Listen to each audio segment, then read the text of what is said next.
প্রান্ত থেকে আজকের এই মহাসম্মেলনে আগত প্রতিটি মুমিন মুসলমানকে আমার হৃদয় নিংড়ানো ভালোবাসা, শুভেচ্ছা এবং অভিনন্দন। সম্মানিত সুধী, দুটো বিষয় প্রথমে আসে।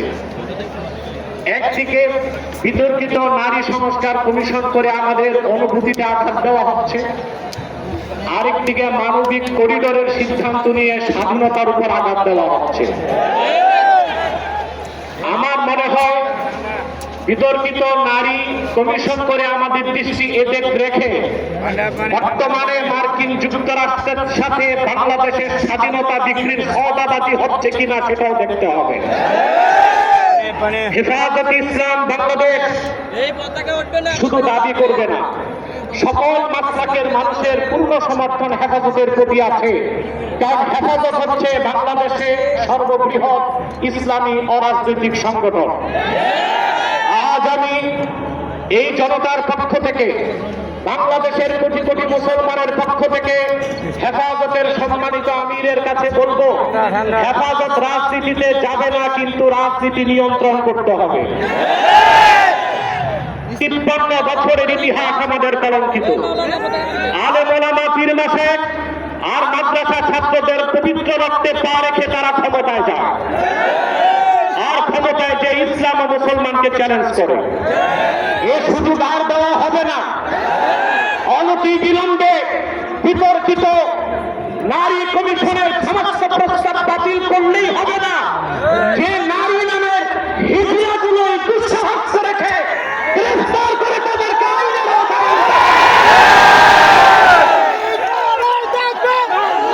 আরেকটি বিষয় হচ্ছে, ডক্টর ইউনূসকে বক্তব্য পরিষ্কার করতে হবে।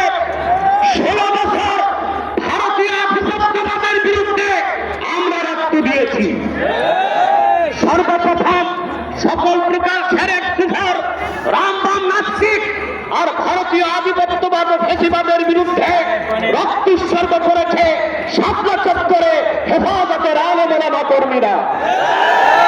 সেই আন্দোলনের আগ্নেয়গিরিতে 5ই আগস্ট ছাত্র জনতা আগুন ধরিয়েছে শুধু।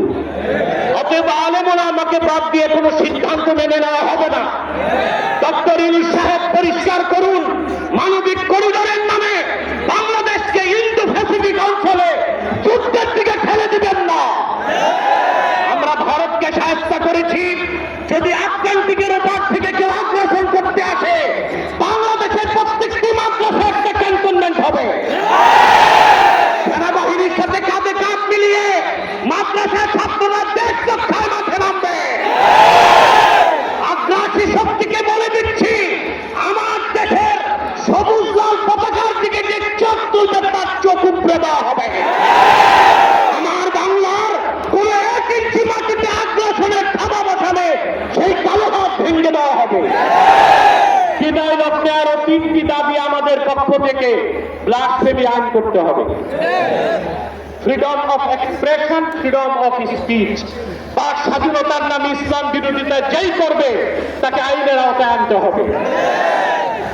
আমার দেশে অসংখ্য আলেম ওলামা, নিরীহ মানুষকে জঙ্গি তকমা দিয়ে কারাগারে রাখা হয়েছে। যদি বাবর সাহেব মুক্তি পায়, তাহলে যে সমস্ত আলেম ওলামা জঙ্গির মামলায় ভিতরে, তারা কেন মুক্তি পাবে না? তাদের মুক্তির আগে সংস্কার না, নির্বাচন হতে দেওয়া হবে না বাংলাদেশ।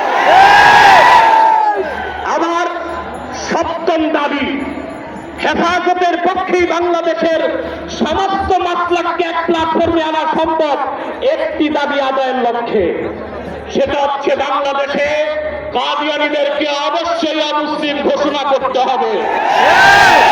হেফাজত যদি ডাক দেয়, তাহরিকে ছাত্র নববর্ষে সারা বাংলাদেশের মাসলাক আসবে। আমরা কাদিয়ানীদেরকে অমুসলিম ঘোষণার দাবি আদায়ে যদি জান ও মাল দিতে হয়, কারা কারা প্রস্তুত আছি। আলহামদুলিল্লাহি রাব্বিল আলামিন। ওয়াসসালামু আলাইকুম ওয়া রাহমাতুল্লাহি ওয়া বারাকাতুহু।